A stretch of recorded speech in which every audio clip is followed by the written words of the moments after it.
সিরাত একটা গল্পের নাম নয় আর কি।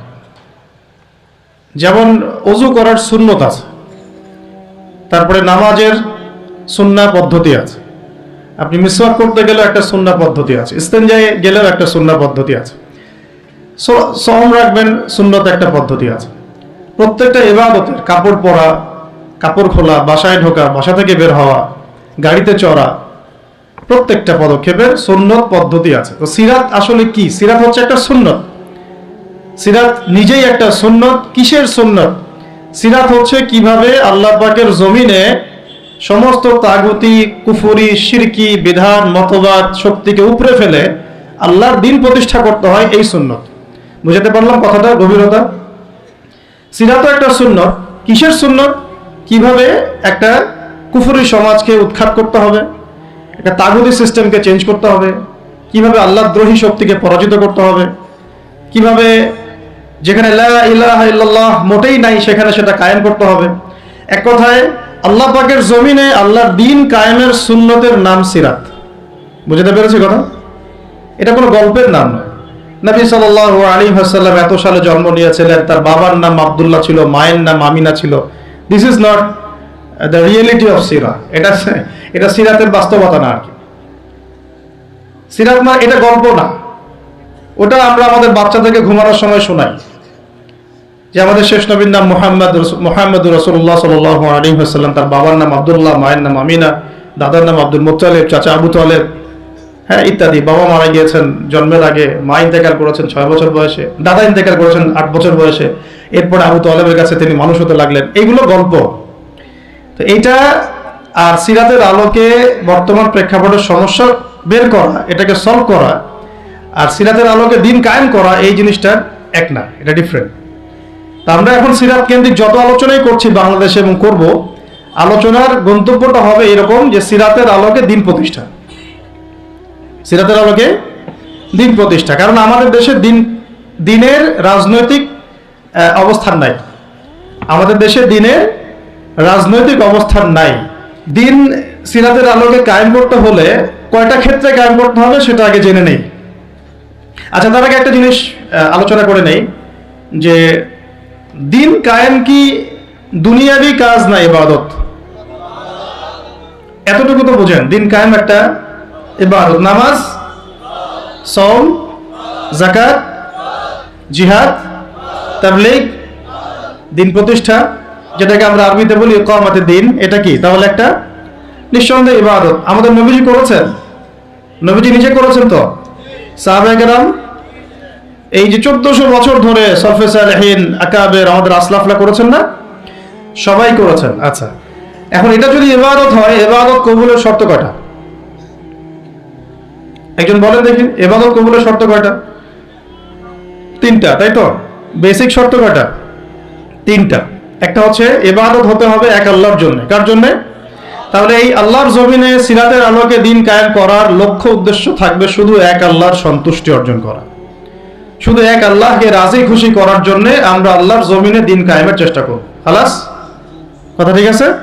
আচ্ছা, যদি এখানে উদ্দেশ্য থাকে না আমি আমার পদের জন্য চাচ্ছি, না আমি নেতৃত্বের জন্য চাচ্ছি, না আমি কোনো একটা ফেরকার আমির হওয়ার জন্য চাচ্ছি, অথবা আমি কোনো রাজনৈতিক পদের জন্য চাচ্ছি, তখন ইবাদতটা ইবাদত বলে গণ্য হবে না।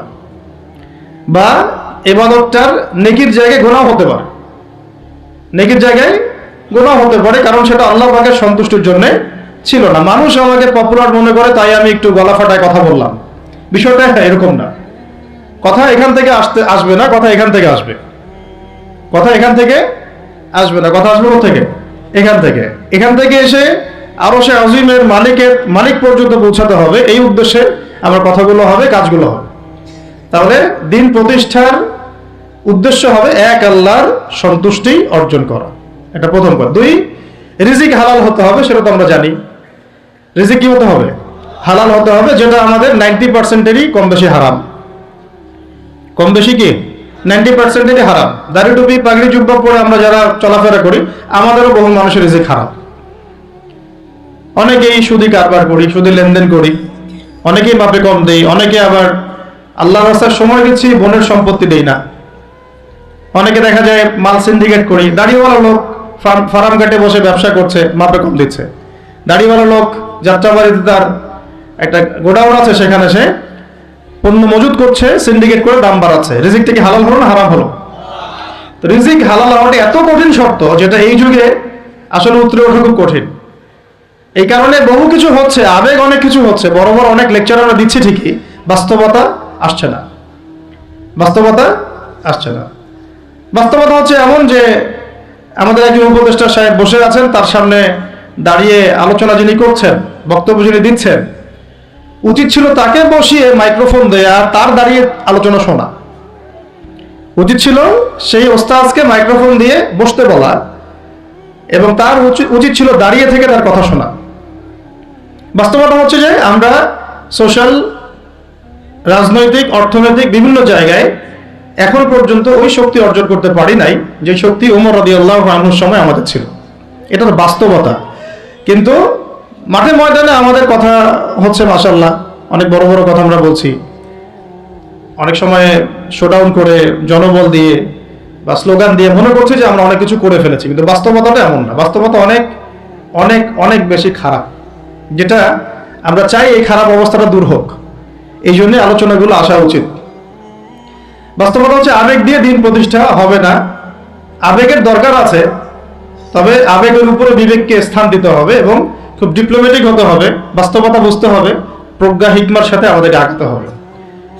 অনেক সময় মনে হচ্ছে আমাদের সংখ্যা অনেক কোটি কোটি, 12 কোটি 14 কোটি। আসল যুদ্ধক্ষেত্রেই দেখা যাবে আসলে আমাদের সংখ্যা আসলেই কত। ঠিক আছে? তো মূল জায়গায় আসি আবার, আমি একটু ভিতরে চলে যাচ্ছি যে আমরা যদি একটা কাজকে ইবাদত মনে করি, সেই কাজটা ইবাদত হিসেবে গণ্য হওয়ার জন্য 3টা শর্ত আমাকে পূরণ করতে হচ্ছে। আল্লাহ পাকের সন্তুষ্টির জন্য, 2 হচ্ছে সেই কাজটা করতে গিয়ে, আমার ইবাদত করতে গিয়ে আমার রিজিকটা অবশ্যই হালাল হতে হবে। এই দুটোতেই আমরা আটকে গেছি। কিন্তু কারাগারে আমাদের উলামায়ে কেরামগণ বসেছিলেন, তারা আলোচনা করছিলেন যে আমরা সবাই এক সেলে বসে আছি, আসলে কি সমস্যা? সবাই সমস্যা নিয়ে মুজাকারা করছেন আর কি। সমস্যাটা কি, কি হলো? তো নাম বলতে যাচ্ছি না, আমাদের অনেক শ্রদ্ধেয় উলামায়ে কেরাম তাদের অনেকেই বলেছিলেন যে মনে হয় ইখলাস ঠিক নাই, মনে হয় ইখলাস ঠিক নাই। হ্যাঁ, যদি ইখলাস ঠিক না থাকে কাজে বরকত আসবে না। ইখলাস কি? শুধু আল্লাহর জন্য করব, যাই করি শুধু আল্লাহর জন্য করব, মানুষকে দেখানোর জন্য না, জনপ্রিয়তা পাওয়ার জন্য না, মানুষের বাহবার জন্য না। এমনকি আমি যদি চাই বাংলাদেশের শরিয়া আইন কায়েম হোক, সেটা চাবো আল্লাহর জন্য, আমি ক্ষমতায় গিয়ে কায়েম করবো এই জন্য না। এটা আল্লাহ পাক XYZ যে কাউকে দিয়ে করাইতে পারেন। সেটা আমি হইতে পারি, আপনি হইতে পারেন, যে কেউ হতে পারে, কিন্তু আমি চাচ্ছি শরিয়া আইন বাস্তবায়িত হোক। যদি আমি এভাবে চিন্তা করি যে না, আমাকে যেতে হবেই, আমি সেই কাজ করব, আমারই ক্ষমতা দরকার, তাহলে এটা হবে দুনিয়ার জন্য কাজ করা, আমি আমার ক্ষমতার জন্য করছি। তো মূল বিষয়টা হচ্ছে সাহাবায়ে কেরাম রাদিয়াল্লাহু আনহুম আজমাইন তারা নিজেরা দায়িত্ব এড়িয়ে যেতেন, মানুষ জোর করে তাদেরকে দায়িত্ব দিতেন। এর ফলে কাজে বরকত হতো, ইখলাস ঠিক থাকতো। তারা দিনের বেলা ঘোড়সাওয়ার থাকতেন, রাতের বেলা দরবেশ থাকতেন। এই জন্যই দেখা যায় যে উমর রাদিয়াল্লাহু আনহু খেলাফতের সময় একটা বকরির বাচ্চাও না খেয়ে মারা যায় নাই। সুবহানাল্লাহ। আর একটু আগে আপনাদেরকে একটা এক্সাম্পল দিলাম যে আপনাদের 3 বারে রাস্তাঘাটের কি অবস্থা। তাহলে 50 বছর, স্বাধীনতার 50 বছর ধরে যারা পুরো বাংলাদেশের রাস্তাই ঠিক করতে পারে নাই, তারা কত বড় দুর্নীতিবাজ চিন্তা করে নাই। 50 বছর ধরে একটা দেশকে রাডারবিহীন থাকতে হচ্ছে, স্যাটেলাইট বিহীন থাকতে হচ্ছে, পারমাণবিক কোনো অস্ত্র নাই, নিউক্লিয়ার কোনো মিসাইলস নাই, কোনো জিওপলিটিক্যাল বড় বড় রাষ্ট্রের সাথে অ্যালায়েন্স নাই। পক্ষান্তরে উল্টা কুফার, তাগুত, মুশরিকদের দাসত্বে আমাদেরকে নিয়ে গেছে। তাহলে 50 বছরের খেয়ানতের লিস্ট করলে মানে আসমান, এক আসমান থেকে দ্বিতীয় আসমান পর্যন্ত হবে আর কি লিস্টটা। এত খেয়ানত, এত খেয়ানত 50-60 বছর হয়ে গেছে। এখনো যে বিষয়গুলো নিয়ে আমাদের কথা বলতে হচ্ছে, এটাই হচ্ছে সবচেয়ে লজ্জার। এই বিগত স্বাধীনতার 50 বছরে আমাদের এমন একটা জেনারেশন রেডিমেড পাওয়া উচিত ছিল, যাদের ঘরে ঘরে আলেম, ঘরে ঘরে হাফেজ। এখন ঘরে ঘরে খুঁজলেও বোম মারলেও আলেম বের হয় না, ঘরে ঘরে খুঁজে ছান মারলে একটা করে হাফেজ বের হয় না, আলেম বের হয় না। ঘরে ঘরে ছান মারলে যে কোনো একটা টিকটকার ঠিকই বের হয়। এই বাস্তবতা। বাস্তবতা আর আমাদের স্বপ্নের মধ্যে আসমান জমির পার্থক্য আছে, এগুলো হাসির কোনো বিষয় না, এটা হচ্ছে বাস্তবতা। মানে পুরা প্রাইমারি স্কুল থেকে শুরু করে প্রাইমারি স্কুলের শিক্ষক, প্রাইমারি স্কুলের টিচার এবং স্টুডেন্ট, হাই স্কুলের স্টুডেন্ট, হাই স্কুলের টিচার, অনার্সের স্টুডেন্ট, অনার্সের টিচার, মাস্টার্সের স্টুডেন্ট, মাস্টার্সের টিচার, তারপরে বিবিএ, এমবিএ, তারপরে যে আপনার প্রাইভেট ইউনিভার্সিটি ইত্যাদি ইত্যাদি, ইভেন বিসিএস সেক্টর, শিক্ষা কমিশন, এমপি, মন্ত্রী, পার্লামেন্ট, সবগুলোকে যদি একটা জায়গায় আপনি বসান, সবাইকে 15-16 কোটি মানুষকে একটা জায়গায় বসান, দেখবেন যে এদের 90% কোরআন তেলাওয়াতি করতে পারে না। 50 বছর হয়ে গেছে স্বাধীনতা। তাহলে কাদেরকে নিয়ে আপনি হিন্দুস্তানকে মোকাবেলা করতে চাচ্ছেন? কাদেরকে নিয়ে আপনি যে রামবাম, প্রগতিশীল এবং এই ইসকন টিসকনকে মোকাবেলা করতে চাচ্ছেন? কাদেরকে নিয়ে? আবেগ দিয়ে তো হবে না। আর তাদের ব্যাপারটা তো এতই স্ট্রং, তারা তো এমনভাবে তাদের মানে আগ্রাসন লালন করছে যে ওরা যদি পারত এখন পুরো বাংলাদেশটাকে ওদের মানচিত্রভুক্ত করে ফেলত। ষড়যন্ত্র কিন্তু এই পর্যন্ত, এটা আমরা বুঝি আর না বুঝি। আর আমরা তো খুব সাম্প্রদায়িক সম্প্রীতির বয়ান দিচ্ছি এখন আর কি। বিগত সময়ে কিছু রাজনীতি হয়েছে জঙ্গিবাদ শব্দটা দিয়ে, জঙ্গিবাদ শব্দ দিয়ে রাজনীতি করা হয়েছে। এটা থাকুক আর না থাকুক, বায়বীয়ভাবে একটা প্রতিষ্ঠা করার চেষ্টা করা হয়েছে, এটা দিয়ে রাজনীতি করা হয়েছে। সবাই সবার স্বার্থে কথাটাকে ব্যবহার করেছে। আসলে এটা একটা বায়বীয় শব্দ ছিল, কোনো অস্তিত্ব নাই। এখন রাজনীতি করা হচ্ছে নতুন করে সংখ্যালঘু শব্দ দিয়ে। কি দিয়ে? সংখ্যালঘু। তো সংখ্যালঘু শব্দ দিয়ে যে রাজনীতি করা হয়, তো সংখ্যালঘু যারা, তারা সংখ্যাগুরু কমিউনিটির মধ্যে সাইফুর রহমানকে এভাবে দিনে দুপুরে কুপিয়ে হত্যা করে কিভাবে? আমরা তো সংখ্যাগরিষ্ঠ, তো সংখ্যাগরিষ্ঠ মানুষের মধ্যে একজনকে সংখ্যালঘু একজন হত্যা করে কিভাবে? এর আগে ফরিদপুরে হয়েছে, আমরা তখনও সাম্প্রদায়িক সম্প্রীতির বলি আওড়াইলাম। চট্টগ্রামে হইল, এখনো সাম্প্রদায়িক সম্প্রীতির বলি আওড়াচ্ছি, ঠিক আছে? এবং আমাদের সবাইকে বোঝানো হচ্ছে যে সবাই শান্ত থাকেন, কেউ কোনো রকমের টু শব্দ করবেন। আচ্ছা, করলাম না, টু শব্দ করলাম না, শান্ত থাকলাম, ধৈর্য ধরলাম, ঠিক আছে। এরপরে যদি আরো 10 জনকে মারা হয় তখন, এরপর যদি আরো 10 জনকে মারা হয় তখন আপনি আমাকে গ্যারান্টি দেন যে মারা হবে না। আপনারা আমাদেরকে গ্যারান্টি দেন যে মারা হবে না। যদি মারা হয় তখন আপনি বলছেন মারা হবে না ইনশাআল্লাহ, ঠিক আছে। যদি মারা হয় তখন, এখন আমি ধৈর্য ধরলাম, এখন আমি সাম্প্রদায়িক সম্প্রীতির কথা বললাম, এখন আমরা চুপ থাকলাম, কেউ এগ্রেসিভ কোনো ভূমিকায় গেলাম না, এবং যাওয়া উচিত না, ঠিক আছে, খালাস। আর আপনি আমাকে গ্যারান্টি দেন এই ঘটনাগুলো আগামীতে ঘটবে না। প্রশাসন গ্যারান্টি দেন, সরকারে যারা আছেন গ্যারান্টি দেন, দিতে পারবেন? যদি দিতে না পারেন, কেন পারবেন না? যদি দিতে না পারেন তাহলে গ্যারান্টি কেন দিতে পারবেন না? তার মানে আপনার প্রশাসন ফেল করেছে এখানে। সেই ভাইকে হত্যা করা হয়েছে, সেই ভাইয়ের হত্যাকারী যদি 20 জন 30 জন হয়, প্রশাসনের পক্ষে এটা কোনো বিষয় না 30 জনকে কারাগারে নিয়ে আসা এবং আচ্ছা মতো রিমান্ডে সিদ্ধ ডিম ঢোকানো, কোনো বিষয় না। রিমান্ডে ওলামায়ে কেরামের পা ভেঙে দিতে পারেন, তাহলে এটা কেন পারছেন না? তাহলে আপনারা আসলে আমাদেরকে কানাকে মক্কা দেখাচ্ছেন, আপনারা কানাকে মক্কা দেখাচ্ছেন, এই তো। এখন যদি গ্যারান্টি না দিতে পারেন, তার মানে এই সমস্যাটা থাকতে পারে। গ্যারান্টি না দিতে পারার অর্থই হচ্ছে আপনি নিজেই ভয় পাচ্ছেন, নিজেই আপনি শিওর না যে সমস্যাটা আসবে কিনা। কারণ আপনি জানেন যে আমি সমস্যাটাকে ডিল করতে পারি নাই, আসতেও পারে, এই জন্য আমি গ্যারান্টি দিতে পারছি না। আমাদের উপদেষ্টাদেরকে বলেন গ্যারান্টি দিতে যে এরকম ঘটনা আগামী তার কখনো ঘটবে না। আমরা তো সবাই শান্ত আছি, কেউ তো একটা টোকাও পর্যন্ত দেয়নি, কাউকে দিয়েছেন?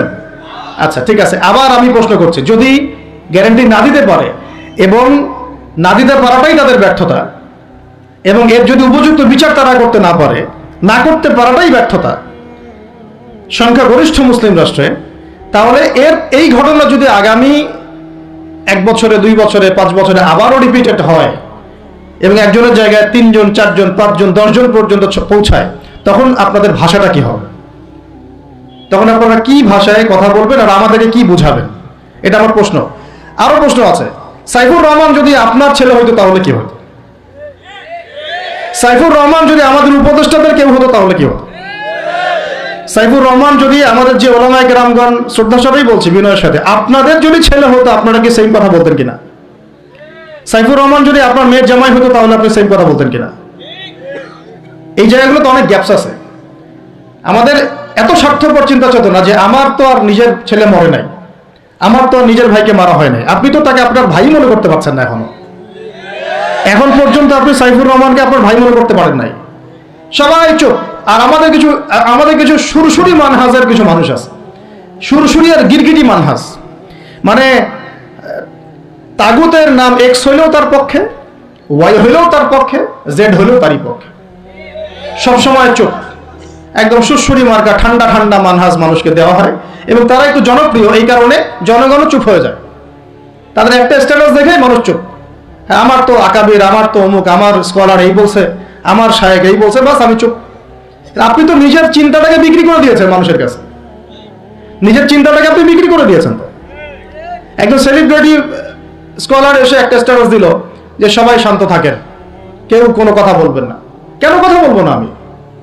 শান্ত থাকেন বলার আগে আপনার বলা উচিত ছিল যে আমার ভাইকে এভাবে মারা হয়েছে, আমি তীব্র নিন্দা জানাই এবং এর বিচার আমি দাবি করি। তারপরে আপনি বলতে পারতেন আপনারা শান্ত থাকেন, আমরা বিষয়টা ডিল করছি।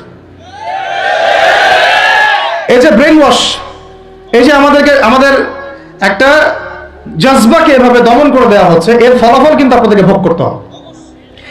আচ্ছা ঠিক আছে, 10 জন মারা হলো চুপ করে থাকেন, ভালো কথা। আরো 100 জন মারা হলে তখনই কি চুপ করে থাকবেন? যদি একটা জেলার উপর আক্রমণ হয় তখনই কি চুপ করে থাকবেন? আপনারা শয়তান থেকে পালাতে চাচ্ছেন, কিন্তু শয়তান তো আপনাকে ছাড়বে না। আপনি কিছু বলেন আর নাই বলেন, আমি বলছি না এখনই বলেন, আমি বলছি আপনি এই হত্যার উপযুক্ত বিচার আমাদের সামনে নিশ্চিত করেন। জাতির সামনে এই 20-30 জন লোককে হাজির করে প্রকাশ্যে ফাঁসি দিয়ে দেখান যে হ্যাঁ আমরা সাইফুর রহমানের পক্ষে আছি। কিছুই করতে পারেন নাই পর্যন্ত, আপনারা কিছুই করতে পারেন নাই। ফরিদপুরের ঘটনা কিছু করতে পারেন নাই। এরকম ঘটনা বিচ্ছিন্ন না, এরকম ঘটনা বাংলাদেশের লাস্ট 5 বছরে এবং বিগত 15 বছরে অনেকগুলো হয়েছে।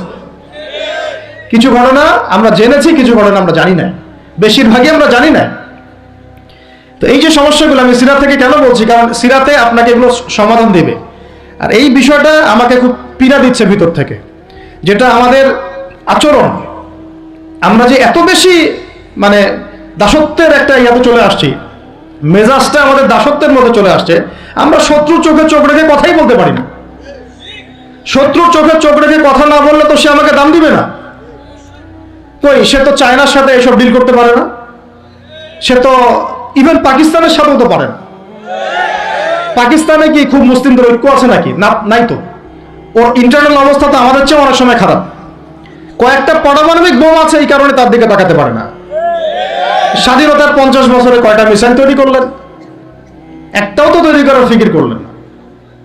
তাহলে বিগত 50 বছরের ইতিহাস যদি আমরা ঘাটি, তাহলে দেখব যে যত রকমের মানব রচিত তন্ত্রমন্ত্র আছে, এই তথাকথিত গণতন্ত্রই বলেন, আর এই জাতীয়তাবাদের কথাই বলেন, আর এই তথাকথিত ধর্মনিরপেক্ষতাবাদ, আর এই কমিউনিজম যা আছে সব ফেল করেছে। পশ্চিমার সব মতবাদ এখানে এমনভাবে ফেল করেছে যেটা ইতিহাসে বিরল। তাহলে একটা মাত্র পথ আপনাদের সামনে এখন খোলা আছে, যেই পথ দিয়ে এই সমস্ত সমস্যার সলিউশন আনা সম্ভব। সেই পথটাই হচ্ছে ওই যে লেখা আছে, সিরার আলোকে উম্মার সংকট নিরসন করা। ওই সিরাতের আলোকে যদি উম্মার সংকট নিরসন করতে না পারি, আর কোনো রাস্তা আমাদের সামনে খোলা নাই। দিন কায়েমের শর্ত 3টা বলেছেন না? 3 নম্বর শর্তটাই হচ্ছে এটা যদি ইবাদত হয়, দিন কায়েম যদি একটা ইবাদত হয়ে থাকে, তাহলে সেই ইবাদত কবুল হবে শুধু একজন ব্যক্তির তরিকায়। কার তরিকায়? মুহাম্মদ রাসূলুল্লাহ সাল্লাল্লাহু আলাইহি ওয়াসাল্লামের তরিকায়। ইবাদত হতে হবে এক আল্লাহর জন্য, হালাল রিজিক থাকতে হবে, এবং তরিকা হতে হবে কার? মুহাম্মদ রাসূলুল্লাহ সাল্লাল্লাহু আলাইহি ওয়াসাল্লাম। তো মুহাম্মদ সাল্লাল্লাহু আলাইহি ওয়াসাল্লামের তরিকাই হচ্ছে সিরাত, যেটার মধ্য দিয়ে আমরা দিন কায়েম করব ইনশাআল্লাহ। আর কোনো রাস্তা খোলা নাই। যত তন্ত্রমন্ত্র নিয়ে আসো, যত তন্ত্রমন্ত্র, এখন তো 4টা-5টা আছে, আরো যদি নতুন কোনো তন্ত্রমন্ত্র নিয়ে আসে, তারপরেও এই জাতির মুক্তির কোনো পথ নাই সিরাত ছাড়া। এখন আমাদেরকে আগে সিরাত পড়তে হবে ভাই, সবাইকে আগে সিরাতটা পড়তে হবে। সিরাত পড়লে পরে আপনারা বুঝতে পারবেন যে ইনশাআল্লাহ তাআলা কোন পথে আমাদেরকে হাঁটতে হবে। এখানে টপিক অনেক ডিপ দেওয়া হয়েছে, অত ডিপে গেলে আমাদের সারা রাত চলে যাবে। আমি শুধু ভাষা কয়েকটা পয়েন্ট বলতেছি, একটু মনোযোগ দেন। নবী সাল্লাল্লাহু আলাইহি ওয়াসাল্লাম যখন থেকে কাজ শুরু করেছেন, কাজ বলতে আমি দাওয়াতের কাজ বোঝাচ্ছি, তখনকার সমাজটা কিন্তু আমাদের মতো এতটাও মানে কমফোর্টেবল ছিল না। একটা অমুসলিম রাষ্ট্রে তিনি দাওয়াতের কাজ শুরু করেছেন। মক্কা কি ছিল? একটা মুসলিম রাষ্ট্র না অমুসলিম রাষ্ট্র? অমুসলিম একটা রাষ্ট্রে তিনি অ্যাজ এ নবী তার দাওয়াতের কাজ শুরু করেছেন। সুবহানাল্লাহ। এবং তিনি সেই রাষ্ট্রের একজন পরিচিত ব্যক্তিত্ব, যাকে আস-সাদিক আল-আমিন বলে ডাকা হয়, যার আগেও কোনো গুনাহ নাই, পরেও কোনো গুনাহ নাই। এমন একজন ব্যক্তিত্ব তিনি, যার আগেও কোনো গুনাহ নাই, পরেও কোনো গুনাহ নাই, এবং তিনি একটা অমুসলিম রাষ্ট্রে ওহী প্রাপ্ত হয়ে দাওয়াতের কাজ শুরু করলেন। আর আমরা তো মুসলিম রাষ্ট্রে বসে আছি, আমরা তো মক্কায় নাই। আমরা কি মক্কায় আছি? আমরা তো মক্কায় নাই। যদি মক্কায় না থাকি তাহলে এরকম নতজানু পররাষ্ট্রনীতি কেন? আমরা যদি মক্কার মতো পরিবেশে না থাকি তাহলে এত নতজানু পররাষ্ট্রনীতি কেন? তাহলে ভারতের মধ্যে আমাদের যে মুসলিম ভাইরা আছে তারা কি করবে? তাহলে ভারতে যে মুসলিম ভাইরা আছে তারা কি করবে? তারা কি ওদের পা ধরে করবে, সালাম করবে? হিন্দুদের পা ধরে সালাম করবে? বলেন তো। আমরা তো একটা মুসলিম রাষ্ট্রে আছি, তো মুসলিম রাষ্ট্রে থাকতে এত নতজানু পররাষ্ট্রনীতি কেন? এত দাসত্বের শৃঙ্খল কেন? তো তিনি দাওয়াতের কাজ শুরু করেছেন প্রথম কি দিয়ে, এটা একটা ফ্যাক্ট। আমরা আসলে আলোচনাগুলো আপনাদের চাইতে তাদের শোনা দরকার, যারা আলোচনা যারা করে আর কি। মানে আমি চাই বেশি বেশি তাদের সাথে কনভারসেশন করতে, যারা উম্মাকে নিয়ে ফিকির করেন, দাওয়াতের কাজ করতে যান, বা মুআল্লিম বা আলেম বা হাফেজ, তাদের সাথে কথা বলা দরকার। তাদেরকে আগে বোঝানো দরকার বিষয়গুলো। অনেকেই বুঝেন না। অনেকে বায়াবিও দাওয়াতি কাজ করছেন উইদাউট এনি প্ল্যাটফর্ম। অনেকে দাওয়াতি কাজ করছেন উইদাউট এনি কানেকশন উইথ উলামা। আলেমদের সাথে কোনো কানেকশন নেই, দাওয়াতের কাজ করতে আসেন, একটা বায়াবিও প্ল্যাটফর্ম ক্রিয়েট করে রাখতেছেন। তো আমাদেরকে আগে তাদের সাথে কথাবার্তা বলা দরকার, যে মৌলিকভাবে আমরা আসলে কিভাবে আগাবো আর কি। প্র্যাকটিক্যাল কথায় আসেন। এই যে আমরা এতগুলো কথা বলছি না, আমি আপনাদেরকে পুরো পথ ও পদ্ধতি এখানে গিলায় খাওয়াই দিতে পারবো, কিন্তু বিশ্বাস করেন গিলে খাওয়ার পরে আপনি কিছুই করতে পারবেন না। কেন পারবেন না? আপনার কোনো অ্যাসোসিয়েশন নাই, কোনো ফাউন্ডেশন নাই, কোনো সংগঠন নাই, কোনো রাজনৈতিক ক্ষমতা নাই, কোনো রাজনৈতিক দলও নাই, রাজনৈতিক কোনো অ্যাপ্রোচও নাই। কিন্তু একটা সেকুলার রাজনৈতিক দল আপনার চেয়ে ভালো ফিল্ড ওয়ার্ক করতে পারবে, কারণ তার চেইন অফ কমান্ড আছে। আমাদের তাওহীদপন্থীদের কোনো চেইন অফ কমান্ডই নাই। বলে আসতেছি বিগত 5 বছর 10 বছর থেকে একই বয়ান, মাথায় ঢুকে না জিনিসটা, যে চেইন অফ কমান্ড বলে একটা কিছু আছে। যেখানে একজন আমির নাই, যেখানে একজন ইমারা নাই, একটা আমির নাই, আসসামউ ওয়া তাআ নাই, বায়আ নাই, যেখানে শুনলাম মানলাম আনুগত্য করলাম, আমির মামুর জামাআ ইমারা এগুলো নাই, সেখানে তো চেইন অফ কমান্ড আসবে না। তাবলীগ জামাত কাজ করছে না? করছে কিনা? একটা সূরা পর্ষদ আছে না, সূরা নিজামি আছে না, আমির আছে না, কাজ করতেছে, ফলাফল পাচ্ছে মাশাআল্লাহ। জামাত ইসলাম কাজ করছে না? একটা চেইন অফ কমান্ড আছে, প্রত্যেকটা জেলায় জেলায় শাখা আছে, তারা তাদের উপরের লেভেল থেকে কোনো ডিরেকশন আসলে সেটাকে রুট লেভেলে বাস্তবায়ন করছে। তারপর ধরেন যে ইভেন এই যে আওয়ামী লীগ যে চলে গেল, তার একটা চেইন অফ কমান্ড ছিল না? ছিল কি না? উপরে যে বলতো জঙ্গি, নিচের ওই ব্যক্তিও বলতো হ্যাঁ এই জঙ্গি, এমন একটা চেইন অফ কমান্ড ওদের ছিল না? এখন বিএনপি যারা রাজনীতি করতেছে ওদের নাই? আছে। এখন আপনি বলেন ইসলামপন্থীদের রাজনৈতিক দল কয়টা? একটা আছে আমাদের শাসনতন্ত্র, একটা হচ্ছে হেফাজতে ইসলাম, আর কি হেফাজত ইসলাম তো আসলে কোনো রাজনৈতিক ব্যাকগ্রাউন্ড থেকে আসে নাই, এটা এসেছে আপনারা তো জানেন হিস্ট্রি, কোন প্রেক্ষাপটে এটা তৈরি হয়েছে, শাপলা চত্বরে ঘটনা, তাই না? আর জামাত ইসলাম। আর কথা হচ্ছে যে আমাদের তো মানে পৃথক পৃথক প্ল্যাটফর্মগুলোর মধ্যে একটা ঐক্যবদ্ধ সমন্বয় সবার আগে দরকার, তারপরে আমাদের একটা বৃহত্তর চেইন অফ কমান্ড দরকার। তখন কি হতো যে উপর থেকে একটা কিছু ছেড়ে দিলে একদম নিচ পর্যন্ত আসতে সময় লাগতো না। এখন এগুলোর বাইরে আমার যারা চান যে না কোরআন এবং হাদিস, ইসলামী ইমারা শরিয়া এগুলো বাস্তবায়ন হবে, দাওয়াতের সাথে সাথে জিহাদ থাকতে হবে, এবং আমরা কোনো গণতন্ত্র সেকুলারিজম এইসব পশ্চিমা আদর্শে যাব না, তারা ফেসবুকে বায়োবিও ঘুরে বেড়াচ্ছেন, সবাই ফেসবুকে বায়োবিও ঘুরে বেড়াচ্ছেন, ইউটিউবে ইন্ডিভিজুয়ালি কাজ করছেন, সবার নিজস্ব স্বতন্ত্র মার্কাজ, মাকতাবা ইত্যাদি ইত্যাদি, কোনো সমন্বিত প্রয়াস নাই। এইভাবে তো হবে না। এভাবে কি হবে? সর্বোচ্চ এককভাবে কিছু দাওয়াত দেওয়া যাবে। কিন্তু নবী সাল্লাল্লাহু আলাইহি ওয়াসাল্লাম ওহী প্রাপ্ত হওয়ার পরেই দাওয়াতের যে কাজ শুরু করলেন, এটাই চেইন অফ কমান্ড। সুবহানাল্লাহ। একটা জামার মধ্যে তিনি সবাইকে নিয়ে আসছেন। খেয়াল করে দেখেন, প্রথম ওহী আসলো কি সংক্রান্ত? ইকরা বিসমি রাব্বিকাল্লাযী খালাক। এই তো পড়ুন আপনার রবের নামে যিনি আপনাকে সৃষ্টি করেছেন। তো পড়া, তিনি কি পড়তে পারতেন? তিনি তো পড়তেও পারতেন না। তিনি তো বলছেন যে মা আনা বিকারি, আমি তো পড়তে জানি না, তারপরে তাকেই পড়তে বলা হচ্ছে। আপনি পড়ুন, কারণ এই জ্ঞানতাত্ত্বিক রেভলিউশন ব্যতীত সমাজ সংস্কার সম্ভব না। এখন আমরা সমাজ সংস্কার সবাই করতে যাচ্ছি, কম বেশি সবার জায়গা থেকে। পড়াশোনা কেউ করতে যায় না। আল্লাহর কসম করে বলছি, যারা ইভেন দাওয়াতের কাজ করছে এইসব জায়গায় আমরা যারা দাঁড়ায় আছি না, তাদের অনেকেই ওলামায়ে কেরামের সাথে কোনো তাআল্লুকই নাই, কোনো সিলেবাস নাই, কোনো পড়াশোনা নাই, কোনো ক্রাইটেরিয়া নাই, কোনো অ্যারাবিক শেখার কোনো ফিকির নাই, কোরআন শেখার কোনো ফিকির নাই, তাফসীর শেখার কোনো ফিকির নাই। আমি দাওয়াতের কাজ করতেছি, সুবহানাল্লাহ, মানুষ আমাকে সেলিব্রিটি মনে করে, দ্যাটস অল। এভাবে হয়? এভাবে কি দাওয়াতের কাজ হয়? অথচ নবী সাল্লাল্লাহু আলাইহি ওয়াসাল্লামকে আল্লাহ পাক পড়তে বলছেন। তাহলে প্রথম দরকার আমাদের জ্ঞানতাত্ত্বিক রেভলিউশন। যেটা বললাম যে বিগত 50 বছরে অলরেডি আমাদের ঘরে ঘরে একজন করে আলেম, একজন করে হাফেজ থাকা উচিত ছিল। এটা বিগত 50 বছরের শিক্ষা সিস্টেমটা এমনভাবে সাজানো হয়েছিল যেটা একটা ধর্ম নিরপেক্ষ শিক্ষা সিস্টেম। এটা, এই যে একটা ছেলে বসে আছে 30 বছর বয়স, ওর তো অধিকার ছিল যে সে এসএসসি, এইচএসসি, অনার্স মাস্টার্স লেভেলে এসে কোরআনের অর্থ করার যোগ্যতা অর্জন করবে। এটা তার রাইটস ছিল অ্যাজ এ মুসলিম কান্ট্রির একজন সিভিলিয়ান হিসেবে। তার রাইটস ছিল এটা, যে আমি একজন মুসলিম কান্ট্রির সিভিলিয়ান, আমার রাইটস আছে স্কুলে গিয়ে কোরআন শেখার, কলেজে গিয়ে কোরআনের তাফসীর শেখার, অনার্স লেভেলে গিয়ে হাদিস পড়তে শেখার, হাদিসের মুতাআলা করার। ইভেন সে মাস্টার্সের পরে ইফতা দেওয়ার মতো যোগ্যতা অর্জন করতে পারতো যদি শিক্ষা সিস্টেমটার মধ্যে সমন্বয় থাকতো। কিচ্ছু করা হয় না এইসব লেভেলে। 50 বছর ধরে এই জাতিকে শিক্ষার অন্ধকারে রাখা হয়েছে। কওমি মাদ্রাসাগুলো যদি না থাকতো, এই দেশ থেকে ইসলামকে মিটাই ফেলে দিত এরা। শুধু কওমি মাদ্রাসাগুলোর এই মেহনতগুলো যদি না থাকতো, তাহলে অরিজিনাল ইসলামকে তারা মিটাই ফেলে দিত বাংলাদেশ থেকে। টিকে আছে এখন। কিন্তু আমি ওইদিকে যাচ্ছি না, ওইটা অন্য আলোচনা। এটা আমাদের ভিতরের কথা হচ্ছে, একজন জেনারেল শিক্ষিত ছেলে যে এদেশের মুসলিম নাগরিক, তার রাইটস আছে প্রাইমারি স্কুলে সে কোরআন তেলাওয়াত করা শিখতে পারে নাই। কেন পারে নাই? পিতা মাতাও তো মাশাআল্লাহ সুবহানাল্লাহ সেই কোয়ালিটির। ছেলে 10 বছরে কিছু শিখুক না শিখুক, বাংলা ইংরেজি অঙ্ক তাকে শিখতে হবে। কোরআন হাদিস এগুলো তো কোনো বিষয় না। এগুলো কোনো বিষয় হলো? আপনাদের কাছে আল্লাহর কসম এগুলো দামি নাই। ওই একদিন দুদিন ওয়াজ মাহফিলে আয়েশা আবেগ দেখান।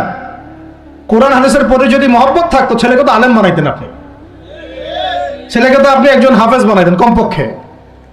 আপনি তো ছেলেকে এমন ভাবে গড়ে তুলেছেন আপনার জানাজাই পড়তে পারবে না। তো আমাদের এই স্কুল কলেজ পড়ুয়া ছেলে মেয়েদের রাইটস ছিল এগুলো শিখতে পারে নাই। অনার্সে পরে তার বয়স কত? 20 থেকে 25 বছর। 25 বছরে সে 25টা সূরা জানে না, 25টা সূরার নামই জানে না, 25টা সূরার নাম বলতে পারেন। কোরআন বিধান কায়েম করতে আসছেন আপনি, সুবহানাল্লাহ। 25টা হাদিস বলতে পারেন না, 25 জন নবীর নামও বলতে পারে না। ইভেন আমাদের নবী সাল্লাল্লাহু আলাইহি ওয়াসাল্লামের সিরাতের জীবনীটা, পাতলা কিতাবটাও সে কখনো জীবনে পড়ে দেখে না। এই অবস্থা মাস্টার্স ও বিসিএস সব জায়গায় একই চলছে। বিসিএস এর যে ভাইবা হয় সেখানে কি ইসলাম ধরা হয়? বিসিএস এর ভাইবা যখন হয় তখন তাকে কোরআন তেলাওয়াত জিজ্ঞাসা করা হয়? তাহলে আপনি কোরআন তেলাওয়াত করতে পারেন না, রাষ্ট্র চালাবেন কিভাবে? কোরআনের সাথে কোনো তাআল্লুক নাই। তার মানে আপনাদের কনসেপ্ট হচ্ছে রাষ্ট্র আলাদা, কোরআন আলাদা, মানে রাষ্ট্র চালাতে কোরআন লাগে না। আপনার কনসেপ্ট এটাই। হ্যাঁ, না হলে তো কোরআনটা আপনি আনতেন সিলেবাসে, তাফসীর আনতেন, হাদিস আনতেন, সিরাত আনতেন। আপনার কনসেপ্ট হচ্ছে রাষ্ট্র আলাদা, কোরআন আলাদা, হাদিস আলাদা, এগুলো পড়াশোনা আলাদা, ব্যাংকিং সিস্টেম, ইকোনমিক্স আলাদা, ইসলাম আলাদা, তাই না? রাজনীতি আলাদা, ইসলাম আলাদা, তারপরে সংস্কৃতি আলাদা, ইসলাম আলাদা, শিক্ষানীতি আলাদা, ইসলাম আলাদা। এই কনসেপ্ট হচ্ছে এদেশের 90% মানুষের কনসেপ্ট। এরা সবাই শিরকের মধ্যে আছে, আল্লাহর কসম করে বলতেছে, সবাই শিরকের মধ্যে আছে। এরা সবাই ধর্মনিরপেক্ষ, সেকুলার। এই বাদ দিয়ে আমরা যারা দাড়ি টুপিওয়ালা কিছু মানুষ আছি, আমরা একটু মৌলবাদী চিন্তা করি আর কি। আমরা চিন্তা করি যে ইসলাম ব্যক্তিগত জীবনেও থাকবে, সংস্কৃতির মধ্যেও থাকবে, শিক্ষানীতিতেও থাকতে হবে, অর্থনীতিতেও থাকতে হবে, ইভেন রাজনীতির মধ্যেও থাকতে হবে। এই কনসেপ্টটা না আসলে এখনো মুসলমান হনই নাই। এই কনসেপ্টটা না আসা মানে এখন পর্যন্ত কালিমা লা ইলাহা ইল্লাল্লাহ এটা বুঝেনই নাই আপনি, মুখে পড়েছেন, দ্যাটস অল। এই কারণেই তো লা ইলাহা ইল্লাল্লাহ পড়ার পরেও মোদির পা চাটান বসে বসে। এই কারণেই, কারণ ওই লা ইলাহা ইল্লাল্লাহ তো আপনাকে ওটা শিখাই নাই, যে আপনি এক আল্লাহর সার্বভৌমত্বের স্বীকৃতি দেন নাই। এই হলো সমস্যাগুলো। তো সমস্যার গোড়ায় অনেক কথা আছে। এখন নবী সাল্লাল্লাহু আলাইহি ওয়াসাল্লাম কিন্তু দাওয়াতের কাজটা, এই যে সিরাতের আলোকে যেটা বলছেন সমাজ সংস্কার এবং দিন প্রতিষ্ঠা এবং সমকালীন সব সংকট দূর করা, এটা শুরু করতে হবে জ্ঞানতাত্ত্বিক রেভলিউশন থেকে। পড়াশোনা করা শুরু করে দেন, আদারওয়াইজ আপনাদের সামনে ধ্বংস ছাড়া কিচ্ছু বাকি নেই। কি পড়াশোনা করবেন? অবশ্যই ইসলামিক কারিকুলাম থাকতে হবে, এরপরে আপনি জেনারেল লাইনের পড়াশোনা করেন, কোনো সমস্যা নাই। আর এই পড়াশোনা একা একা করা যাবে না, উস্তাদের সোহবত লাগবে, ওলামায়ে কেরামের সোহবত লাগবে। আমি তো এটা বলি যে আপনি কারো লেকচার শোনার আগে আপনি আগে চেক করবেন যে তার উস্তাদ কে, কোথায় সেদিন শেখে, কার কাছ থেকে সেদিন শেখে, কোত্থেকে সে এই ইলমগুলো অর্জন করছে, তার লোক কোথায়। আবেগে ভাসলে হবে না এখন বিষয়টা। তো পড়াশোনার এখন যে আরো 20 বছর পড়াশোনা না করে আমি কোনো কাজ করতেই পারবো না এমনটাও না, কিন্তু পড়াশোনা আগে শুরু করা। এখন আপনার কাজ পড়াশোনা শুরু করা, ইকরা বিসমি রাব্বিকাল্লাযী খালাকের হক আদায় করা এবং ওস্তাদের সোহবতে থাকা। যেমন জেনারেল লাইনে পড়েছেন 20 বছর, একা একা গিয়ে পড়েছেন না, প্রতিষ্ঠানে গিয়েছেন, ডেইলি ক্লাস করেছেন, টিচারের সোহবতে ছিলেন, বেতন দিয়েছেন, ব্যাসে থেকেছেন, তারপরে আরো কি করেছেন? বাবার জমি বিক্রি করে দিয়েছেন, বাবা মায়ের জমি বিক্রি করে। সেম অন্তত পক্ষে এতটুকু যতটুকু আপনি জেনারেল লাইনের জন্য করেছেন, জেনারেল লাইনে যদি যতটুকু করেছেন, ত্যাগ, শ্রম, মেধা খরচ, কষ্ট স্বীকার করা, এর যদি অর্ধেকও যদি দিন শিক্ষার জন্য করতে না পারেন, আপনি নিজেও মুনাফিক। আমরা নিজেরাও মুনাফিক তখন। বেশক আমাদের মধ্যে নেফাকি আছে, সুবহানাল্লাহ। আপনি একটা ডিগ্রির জন্য একবার 20 বছর ঢালতে পারেন, 20 কোটি টাকা ঢালতে পারেন, বাপের জমি বিক্রি করতে পারেন, মেসে থাকতে পারেন, ঢাকা বিশ্ববিদ্যালয়ের সেই লাইফ লিড করতে পারেন, এক বিছানায় 2 জন থাকি, ফ্লোরের মধ্যে ফ্লোরিং করে থাকা, হ্যাঁ, হাজার হাজার লাখ লাখ টাকা খরচ করা, কষ্ট করে সকালে ওঠা, রাত জাগা, পড়া, পরীক্ষা দেওয়া, অ্যাসাইনমেন্ট, কত কি। আমি তো জানি এগুলো, আপনারা তো অনেকে না জানেন, আমি তো জানি, আমরা তো ইউনিভার্সিটিতে পড়েছি। এই পরিশ্রমগুলো আপনি করছেন অনলি ফর একটা সার্টিফিকেট আর একটা চাকরির জন্য, আর এর 10% কেন 5% আপনি করতে চান না দিনী শিক্ষার জন্য। তো আমি মুনাফিক না হলে এই পৃথিবীতে আর মুনাফিক কে আছে? তো এই মুনাফিকদেরকে দিয়ে আপনি দিন কায়েম করবেন নাকি? শোনেন, আবেগ দিয়ে বিপ্লব হয়, আবেগ দিয়ে কি হয়? আবেগ দিয়ে বিপ্লব হতে পারে, আবেগ দিয়ে শরিয়া খিলাফা কায়েম হয় না। আবেগই হয়ে একটা বিপ্লব হতে পারে, কিন্তু আবেগ দিয়ে শুধু আবেগ দিয়ে শরিয়া খিলাফা কায়েম হবে না। শরিয়া খিলাফা কায়েম হয়েছে কাদের হাতে? সাহাবীদের হাতে। কাদের হাতে? আমাদের জিন্দেগি যখন সাহাবীওয়ালা হবে তখন শরিয়া কায়েম হবে। পড়াশোনা করে না, সাহাবীওয়ালা জিন্দেগি কিভাবে যাপন করবে? ওলামায়ে কেরামের সাথে তাআল্লুক নাই, সাহাবীওয়ালা জীবন কিভাবে যাপন করবে? নামাজের ঠিক নাই, সাহাবীওয়ালা জীবন হইল কিভাবে? কোরআন তেলাওয়াত করতে পারেন না, সাহাবীওয়ালা জীবন হইল? দিনের জন্য আমর বিল মারুফ নাহি আনিল মুনকারের কাজ নাই, ওই যোগ্যতাও নাই, তাহলে সাহাবীওয়ালা জীবন হইল কি? চেহারা সুরতের মধ্যে ইসলাম নাই, সুন্নতের প্রতি পাবন্দি নাই, সাহাবীওয়ালা জিন্দেগি হলো কি? সাহাবীদের হাতে বদর যুদ্ধ হয়েছে, জয়লাভ করেছে। উহুদ প্রায় জিতেইছে, এটা জিতেই বলা যায়, সাময়িক বিপর্যয় হয়েছে। খন্দক, খায়বার, মুতায়ার মুখ কাঁপিয়ে দিয়েছে কারা? সাহাবীরা। তো সাহাবীওয়ালা ইমান, সাহাবীওয়ালা আমল, সাহাবীওয়ালা আখলাক, সাহাবীওয়ালা মেহনত হলে পরে বাংলার মাটিতে দিন কায়েম হবে ইনশাআল্লাহ। না হওয়া পর্যন্ত এই লাভঝাপ করতে থাকা, আজকে এই বিষয়, কালকে ওই বিষয়, আজকে এই ইস্যু, কালকে এই ইস্যু, এগুলোই চলতে থাকবে। আমরা এটা চাই না। আমরা চাই এখন যেহেতু দাওয়াতের একটা সুবর্ণ সুযোগ আমাদের সামনে এসেছে, এখন যেহেতু আল্লাহ পাক, এটা আল্লাহ পাকের রহমত, এখানে সবাই ক্রেডিট নেওয়ার প্রতিযোগিতায় লিপ্ত আছে। আমার ক্রেডিট হয়েছে, আমি এই করেছি, আমি সেই করেছি। এখন তো এমন দেখা যাচ্ছে যে ওই সময় কিছু বলেও নাই, সেও এসে এখন প্রধান উপদেষ্টার পাশ আটতেছে বসে বসে। কি সুবহানাল্লাহ! মানে রক্ত দিল এক ভাই, মানে বছরের পর বছর কারাগারে পচে মরল একদল, বছরের পর বছর, দিনের পর দিন, মাসের পর মাস আয়নার ঘরে ধুকে ধুকে মরল আর একদল। ঠিক আছে, বললাম তো ওখান থেকে বের হলে কেউ সুস্থ থাকে না। বছরের পর বছর মামলা মোকদ্দমা হচ্ছে একদল, এক একজনের ঘাড়ে 3টা 4টা 5টা 10টা 20টা করে মামলা। হ্যাঁ, তারপরে বছরের পর বছর এই ফ্যাসিজমের বিরুদ্ধে দাঁড়ানোর কারণে দেশ থেকে বিতাড়িত হয়েছে একদল, হয় নাই? শাপলা চত্বরে রক্ত দিয়েছে আর একদল। তারপরে এই ছাত্র ভাইদের হাজার হাজার পঙ্গু হয়ে পড়ে আছে বিভিন্ন জায়গায় আর একদল, আর শত শত মানুষ রাস্তায় প্রাণ দিল আর একদল, আর উড়ে এসে জুড়ে ক্ষমতায় বসলো আর একদল। সার্কাস সার্কাস চলতেছে, এবং এখন তাদের লেজুর ভিত্তি করতেছে আরেক দল, তাদের লেজুর ভিত্তি করতেছে নতুন আর একটা সম্প্রদায়, নতুন এক প্রাণী। তার চক্ষুর লজ্জাও নাই এদের, চক্ষুর লজ্জাটুকুও না। এক তাগত ছিল, সেই তাগত আল্লাহ বিরোধী কাজ করত, কিছু ভাই এর প্রতিবাদ করত, যারা প্রতিবাদ করতো ওদেরকে এরা বলতো খারেজি, এদের মানহাজ ঠিক নাই, আকীদা ঠিক নাই, এরা উগ্র, ইত্যাদি ইত্যাদি। এবং তাদের কারণেই কিন্তু এই ভাইগুলোকে আয়না করে যেতে হয়েছে, এটা খোলামেলা বলে দিলাম। এদের কারণেই এই ভাইদেরকে কোথায় যেতে হয়েছে? আয়না করে যেতে হয়েছে। তারপরে ছাত্র ভাইরা দেখা গেল যে বিপ্লব করে, প্রতিবাদ করে একদম এই সরকার ফেলে দিল। ফেলে দেওয়ার পরে যখন আবার নতুন কেউ আসলো, তখন এই নতুন যারা আসলো তাদের পাচাটা আবার ফরজ হয়ে গেল। তখন হইল ফতোয়া কি? সরকার আনুগত্য করা ফরজ। এই চলতেছে, ইসলাম শিখতেছেন এদের কাছ থেকে আপনারা অনেকেই। দেখ, আমি এগুলো বলতে গেলে একটু হাইপার হয়ে যায়, আল্লাহ পাক মাফ করেন। আস্তাগফিরুল্লাহ আল্লাযী লা ইলাহা ইল্লা হুয়াল হাইয়ুল কাইয়ুম ওয়া আতুবু ইলাইহি। মূল পয়েন্টে আসি, অনেক লম্বা আলোচনা করতে পারবো না। এই শুরুটা করবেন কোত্থেকে বলেন? না, শুরুটা করবেন একবার ইখলাস ঠিক রাখা, দিন কায়েম করবো সিরাতের পদ্ধতিতে। অন্য কোনো পদ্ধতি আছে? আব্রাহাম লিঙ্কনের পদ্ধতি চলবে? কার্ল মার্কসের পদ্ধতি চলবে? ওই চীনের মাও সেতুংয়ের পদ্ধতি চলবে?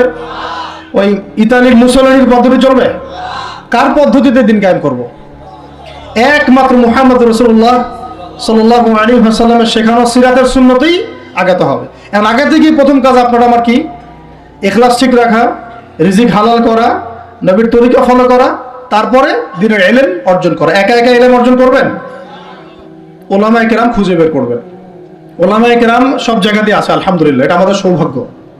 আর আপনি দেখবেন যে কারা নিজেদেরকে জাহির করে না, মুহাক্কিক ওলামায়ে কেরাম নিজেকে জাহির করেন না। হকপন্থী ওলামায়ে কেরাম যারা, তারা নিজেদেরকে এভাবে জাহির করেন না, ইজহার করেন না যে আমি এত বড় পণ্ডিত, আসো আমার কাছে, এইভাবে তারা কথা বলেন না। তা বরং তারা নিজেদেরকে আড়াল করে চলেন, তারা বিনয়ী হন। এবং আপনারা দেখবেন না যে আহলে ফেসবুক ওয়াল জামায়াতের মধ্যে কার পপুলারিটি বেশি, এইটা দেখতে যাবেন না। আপনারা দেখতে যাবেন বড় বড় ওলামায়ে কেরাম কার পিছনে ছোটেন। মুহাক্কিক আলেম খুঁজবেন কিভাবে?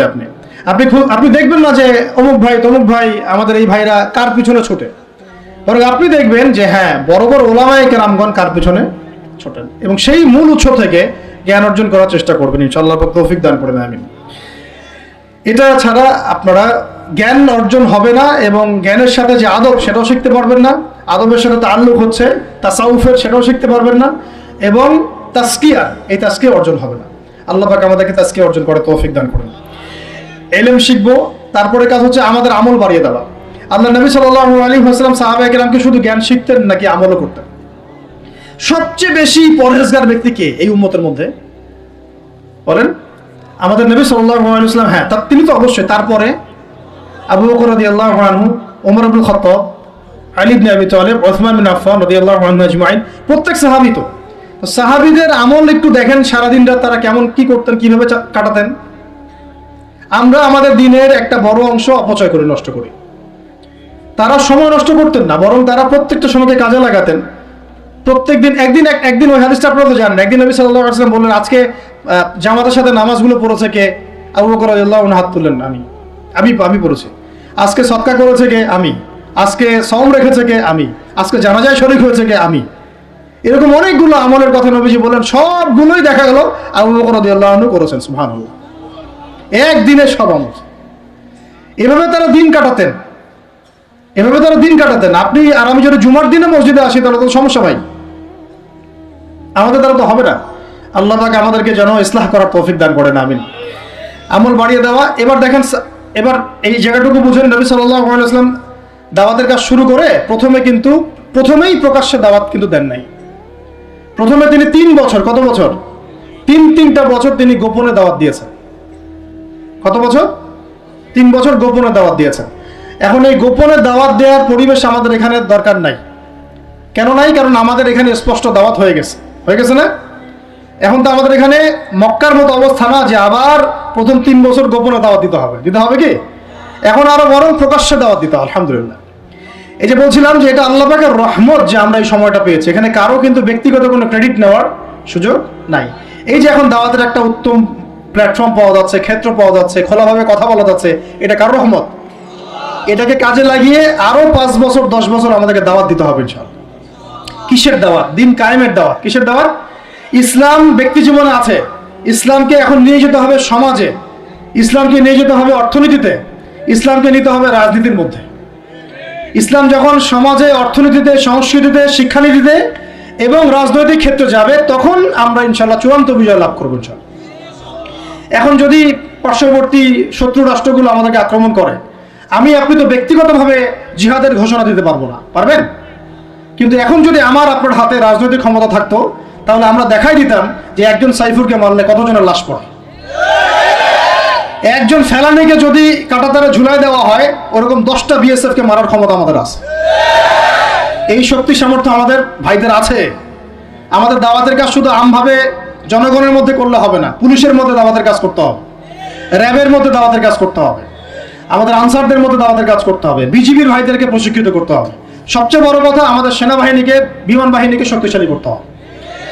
অত্যাধুনিক অস্ত্র তাদের হাতে থাকতে হবে এবং তাদের মধ্যে সবকিছুই আছে মাশাআল্লাহ। পটেনশিয়াল আছে, প্রতিভা আছে, শারীরিক শক্তি আছে, ট্রেনিং আছে। ইমানটাকে মজবুত করতে হবে তাদেরকে ইমানের দাস দেওয়া লাগবে। আপনারা যারা শুনবেন এগুলো, লেকচার অনলাইনে গেলে শুনবেন, তারা ইনশাআল্লাহ শুধুমাত্র জাতিসংঘের একটা মিশনকে জীবনের লক্ষ্য বানাবেন না। আপনারা জাতিসংঘের একটা মিশনে যাওয়া আপনার জীবনের লক্ষ্য না। আপনাকে যদি আল্লাহ পাক প্রশাসনিক দায়িত্ব দিয়ে থাকেন, আল্লাহর জন্য শহীদ হওয়াটা আপনার জীবনের সবচেয়ে বড় সৌভাগ্য। এইদিকে আমরা তো তাদেরকে এখন হাঁটাতে পারছি না, কারণ ওই ক্ষমতা আপনার আমার হাতে নাই। ইসলামকে ওই রাজনৈতিক জায়গায় নিতে হলে সিরাতের সুন্নতে আগাতে হবে। আল্লাহ পাক তৌফিক দান করুন। এবার প্রকাশ্যে দাওয়াত শুরু হলো 4 নম্বর বছর থেকে 10ম বছর পর্যন্ত।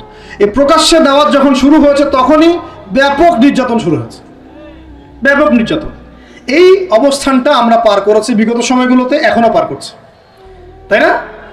এই অবস্থাটা কিন্তু আমরা আগেও পার করেছি, এখনো পার করছি। যারাই প্রকাশ্যে পরিপূর্ণ ইসলামের কথা বলছেন বা বলেছেন, কোনো না কোনোভাবে তারা হ্যারাসমেন্টের শিকার হয়েছে, কোনো না কোনোভাবে, ফিজিক্যালি অথবা মেন্টালি অথবা রাজনৈতিকভাবে অথবা মামলা মোকদ্দমা অথবা গুম অথবা একেবারে ক্রসফায়ার অথবা দেশ ত্যাগ, কিছু না কিছু ওদের তাকদিরে নসিব হয়েছেই। এটা তরুণরা একটু ভালো করে বুঝবেন। মক্কায় কত বছর ছিলাম আমরা? 13 বছর। কত বছর? 13 বছর। এই 13 বছরে কিন্তু আমাদের কোনো রাজনৈতিক ক্ষমতা ছিল না, ছিল কোনো রাজনৈতিক ক্ষমতা ছিল না, এমনকি কোনো সামাজিক ক্ষমতা আমাদের ছিল না। আমরা দাওয়াতের কাজ করছিলাম, তাবলীগের মেহনত করছিলাম এবং তাজকিয়া অর্জন হচ্ছিল, কোরআন শেখানো হচ্ছিল, দারুল আরকামে দিনের মোজাকারা প্র্যাকটিস হচ্ছে।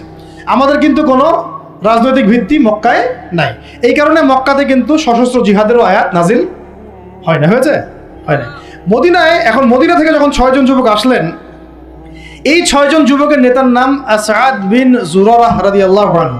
তো তিনি এসে যখন বায়াত করছেন নবীর কাছে, তিনি আগে থেকে জানতেন যে শেষ জামানায় একজন নবী আসবে। কি আসবে? ঠিক আমরা এখন যেমন জানি যে শেষ জামানায় একজন নবী আসবেন, তার নাম হচ্ছে ঈসা আলাইহিস সালাম, যার হাতে বাইতুল মুকাদ্দাস বিজয় হবে এবং এই জায়গায় তিনি ইসলামী খেলাফত কায়েম করবেন, যিনি মাসিহুদ দাজ্জালকে হত্যা করবেন। তারও আগে যেমন ইমামুল মাহদি আসবেন। ওই 6 জন যুবক আগে থেকে জানতেন যে শেষ জামানায় একজন নবী আসবেন কুরাইশদের সবচেয়ে বড় গোত্র থেকে, এবং যার নাম হবে আহমদ। কি নাম হবে? এটা তারা কোত্থেকে জানছেন? আগের তাওরাত ইনজিলে লেখা আছে, আগের তাওরাতে ইনজিলে লেখা আছে। এই জন্য আমরা বলি যে শেষ জামানার জ্ঞান অর্জন করাটা খুব জরুরি, না হলে আমরা কখন কি হচ্ছে এটা মোটটা বুঝতে পারবো না। এই পড়াশোনাগুলো আমাদের সিলেবাস থেকে আমরা উঠিয়ে দিয়েছি। আমি খুব দুঃখ পাই একটা জিনিস দেখলে, ইভেন মাদ্রাসা সিলেবাসে দাজ্জাল কেন্দ্রিক কোনো সাবজেক্ট নাই, থাকা দরকার ছিল। কারণ শেষ জামানার সবচেয়ে বড় ফিতনাই তো দাজ্জাল, ওইটা সম্পর্কে আমার আলোচনার দরকার ছিল তো। এবং ওই সংক্রান্ত হাদিসগুলো অনেক মিস্টেরিয়াস, ওগুলো অনেক ব্যাপার আছে, ব্যাখ্যা বিশ্লেষণ। যারা দরকার সবার, আমরা এটা আলোচনা করছি না। আর আপনাদের শিক্ষা সিস্টেমে তো নাই, জেনারেলদের মধ্যে তো নাই। এখানে তো বললাম 25 বছরের সিরাতই নাই। যাই হোক, আল্লাহ পাক যেন এমন শিক্ষানীতি আমাদেরকে প্রণয়ন করার তৌফিক দান করেন, যার মধ্য দিয়ে একজন ব্যক্তি উভয় শিক্ষা শিক্ষিত হবে ইনশাআল্লাহ। এই যে ইয়াসরিবের 6 জন যুবক, তারা যখন ইসলাম কবুল করে চলে গেল, তারা বসে থাকে নাই। যুবকরা এটা ভালো করে শুনে, তারা ইসলাম কবুল করার পরে কেউ বসে থাকে নাই। তারা দাওয়াতের কাজ করতে থাকলেন। মদিনায় গিয়ে, কোথায়? মক্কাও অমুসলিম রাষ্ট্র, মদিনাও কি তখন কিন্তু অমুসলিম রাষ্ট্র, তখন কিন্তু সবাই মদিনা ইসলাম কবুল করে নাই। আর আমরা বসে আছি বাংলাদেশে মুসলিম রাষ্ট্রে, তাও দাওয়াতের কাজ নাই। কথা বুঝতে পারছেন? তারা অমুসলিম রাষ্ট্রে নিজের জীবনের ঝুঁকি নিয়ে, তারা তো তখন সবাই কাফের, মুশরিক, তাই না, মূর্তি পূজারী, তাদের মধ্যে দাওয়াতের কাজ করেছে। যেমন ভারত একটা রাষ্ট্র, এটা একেবারে মূর্তি পূজারী রাষ্ট্র, তাই না, গরুর গোবর টোবর খেয়ে বেড়াচ্ছে। তো এইরকম রাষ্ট্রে তারা দাওয়াতের কাজ করেছেন, তাওহীদের কালিমা লা ইলাহা ইল্লাল্লাহর কথা বলেছে। আর আমাদের এই দেশে কথা বলতেই কলিজা কাঁপে। বিষয়টা বুঝতে পারেন, তারা সাহাবীদের সাথে আমাদের কত পার্থক্য, তাই না? তো তারা ওই মদিনায় এবার দাওয়াতের কাজ করতে থাকলেন। আর দাওয়াতের কাজ করতে করতে পরের বছর 12 জনকে ইসলাম কবুল করালেন। কতজন? এবার 12 জন মিলে আবার আসছেন পরের বছর আকাবার বায়াতে। এই 12 জনকে নবী সাল্লাল্লাহু আলাইহি ওয়াসাল্লাম বায়াত করালেন। বায়াত একটা কিন্তু গুরুত্বপূর্ণ বিষয় ইসলামে। আপনি মুখে মুখে একজনকে ভালোবাসেন, হ্যাঁ অমুক আলেমকে আমি খুব ভালোবাসি, অমুক ওস্তাদকে, অমুক শায়েখকে আমি খুব ভালোবাসি, কিন্তু আপনি তার হাতে বায়াতবদ্ধ না। এই ভালোবাসা একদিন থাকবে, একদিন নাও থাকতে পারে, ঠিক আছে? কিন্তু আপনি যখন কোনো মুহাক্কিক, কোনো আলেমের কাছে, কোনো বুজুর্গের কাছে, আল্লাহর ওলির কাছে বায়াতবদ্ধ থাকবেন, আপনার জীবনটা একটা গুছানো শৃঙ্খলার মধ্যে থাকবে। তার মাসওয়ারা ছাড়া আপনি ডানে বামে তখন উঠতে পারবেন। এটা জরুরি জিনিস ছিল, এটা আমরা স্কিপ করেছি। আর এটাকে অনেক কিছু ক্ষেত্রে কিছু ভণ্ড পীর নিয়েছে আর কি, তখন ওটা বিতর্কিত হয়ে গেছে। কিন্তু এটা কিন্তু একটা গুরুত্বপূর্ণ কাজ ছিল। যখন আপনি কারো হাতে বায়াতবদ্ধ, তার মানে আপনি তাকে আপনার মুরব্বী মানেন। আপনার কি মানেন? মুরব্বী। এই সিলসিলা চলে আসছে রাসূল সাল্লাল্লাহু আলাইহি ওয়াসাল্লাম থেকে। এখন এই 12 জনকে নবীজি বায়াত করালেন। এই 12 জন একটা রিকোয়েস্ট করলো, ইয়া রাসূলুল্লাহ, আমাদের মদিনা একটা উর্বর জায়গা, আপনি যদি আপনার সাহাবীদের মধ্যে একজন যোগ্য সাহাবীকে পাঠাতেন, তাহলে উনি গিয়ে মদিনায় দাওয়াতের কাজ করত, তাহলে ইসলাম আরো সম্প্রসারিত হতো। এটা কাদের কথা ছিল? এই 12 জনের।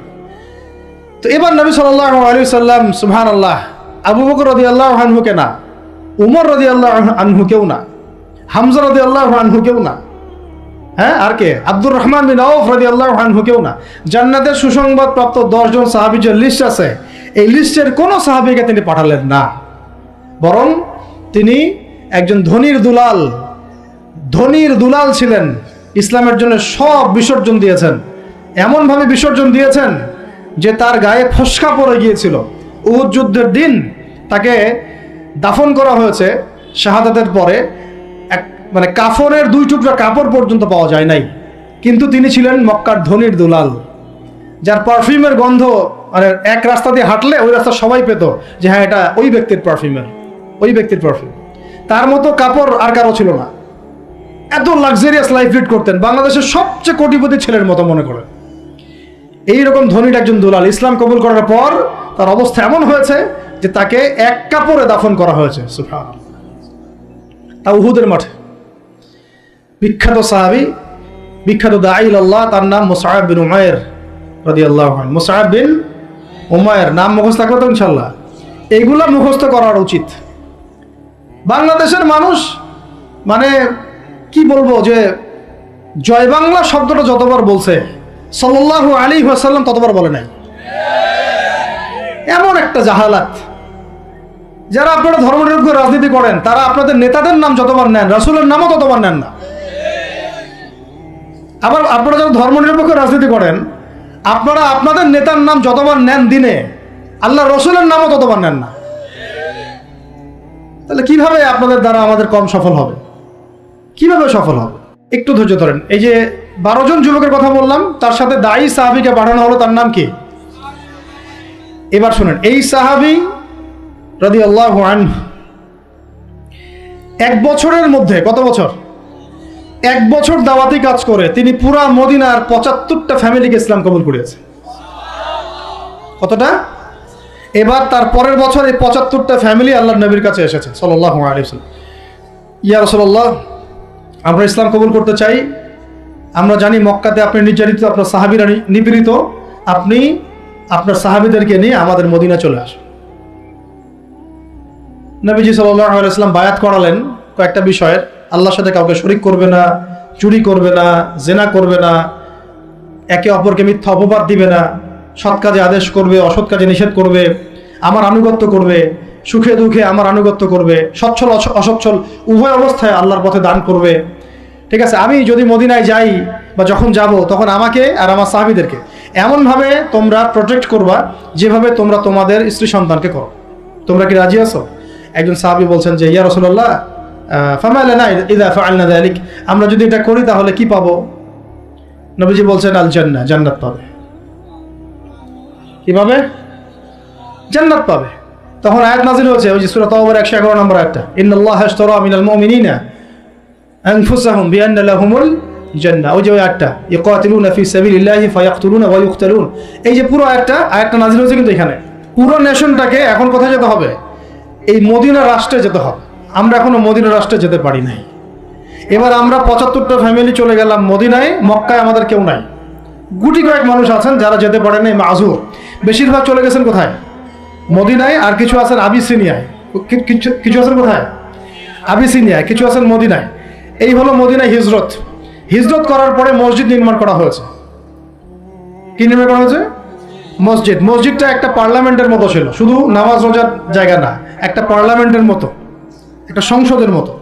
এখান থেকে ডিসিশন পলিসিগুলো মেকিং হতো। তারপরে আনসার যারা ছিলেন সেখানে সাহায্যকারী, তারা হলেন আনসার। আর যারা হিজরত করে গেলেন তারা হলেন মুহাজির। নবীজি আনসার আর মুহাজিরদের মধ্যে ভ্রাতৃত্বের বন্ধন স্থাপন করলেন।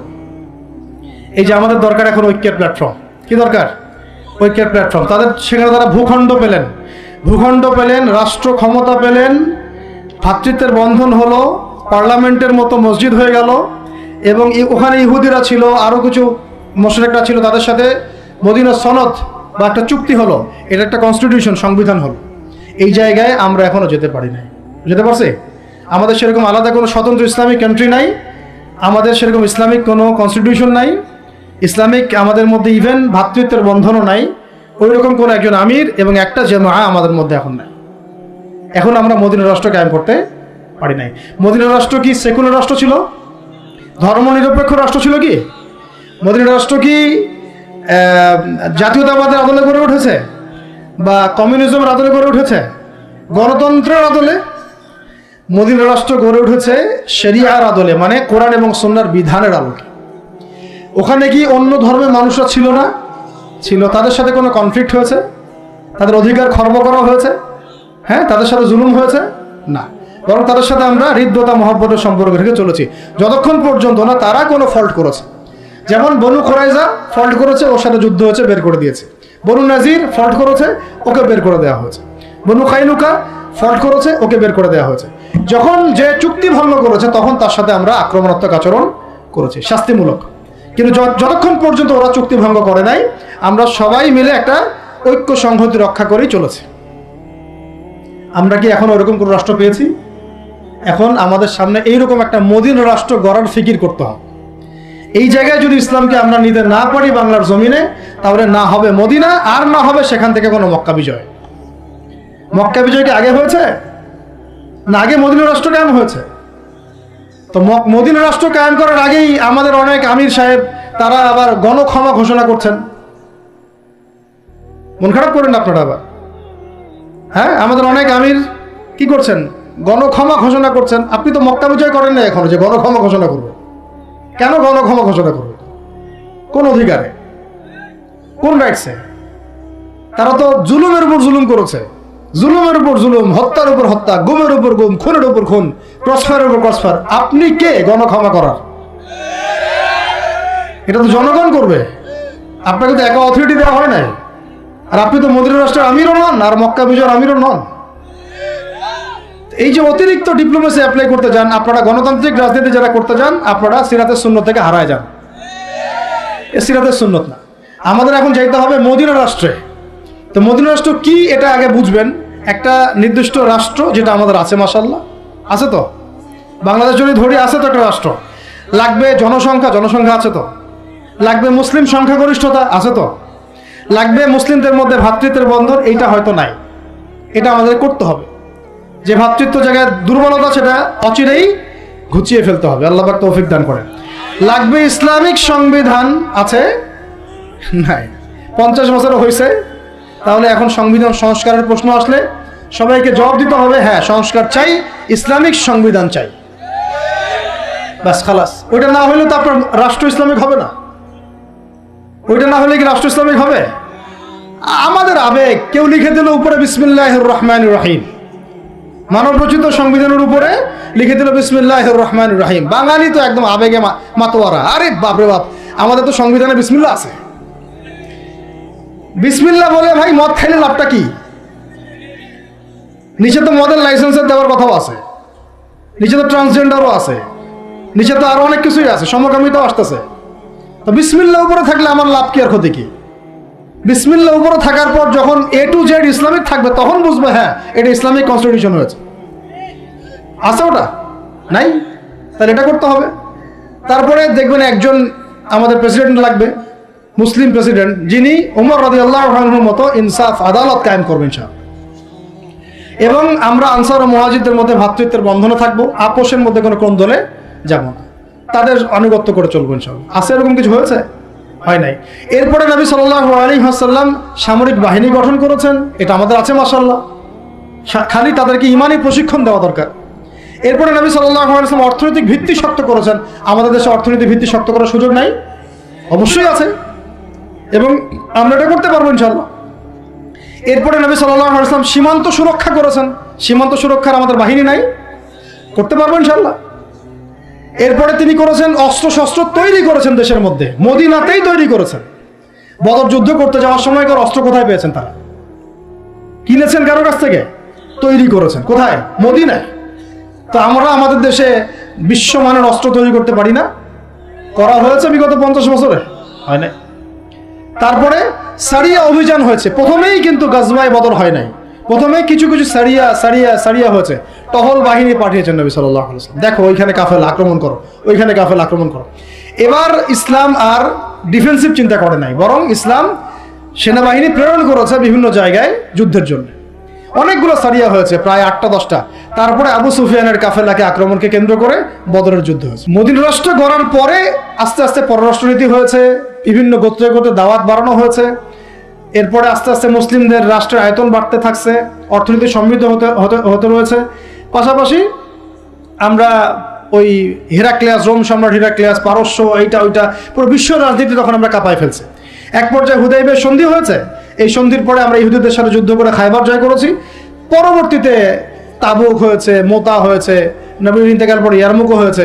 এর মাঝখানে আপনার ওই চুক্তির যে দফাগুলো ছিল হুদাইবিয়ার, ওটা ভঙ্গ করার কারণে মক্কা আক্রমণ করা হয়েছে, মক্কা আমরা বিজয় করেছি। এটা সংক্ষেপে বললাম, ইনশাল্লাহ কোনো একদিন আরও বিস্তারিত কথা হবে। মূল কথা হচ্ছে এই যে মদিনা রাষ্ট্র থেকে মক্কা বিজয় এই পর্যন্ত কিন্তু অনেক ঘটনা ঘটেছে।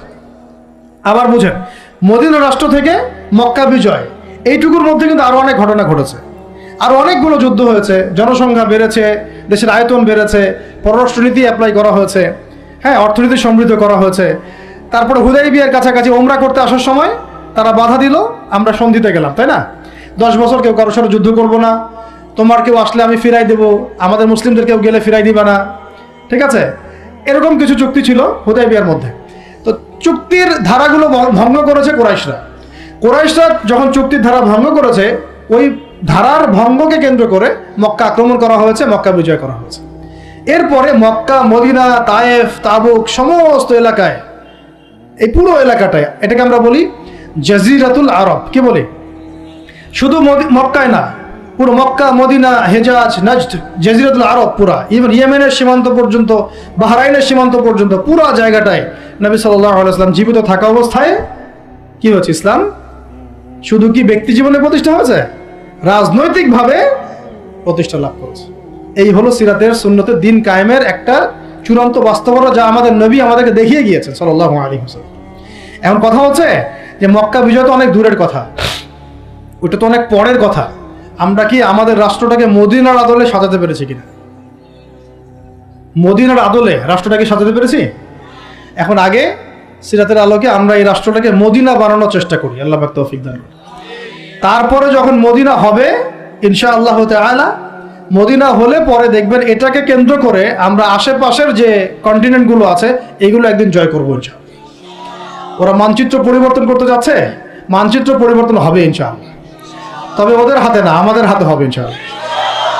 এটা কিন্তু গাল গল্প না, হাদিসে অনেক ইঙ্গিত আছে, আমি ওই হাদিসগুলো নিয়ে আজকে আলোচনা করতেছি না। হাদিসে এরকম অনেক ইঙ্গিতই আছে, ঠিক আছে, যে এখন আপনারা যে ওয়ার্ল্ড অর্ডারে যাচ্ছেন, এই ওয়ার্ল্ড অর্ডারে এই যুদ্ধ বিগ্রহ ছাড়া কোনো অপশন নাই। এগুলো চলতে থাকবে। খোরাসান, ইয়েমেন, সিরিয়া, শাম, প্যালেস্টাইন সব জায়গা মুসলিমদের করতলগত হবে ইনশাআল্লাহ।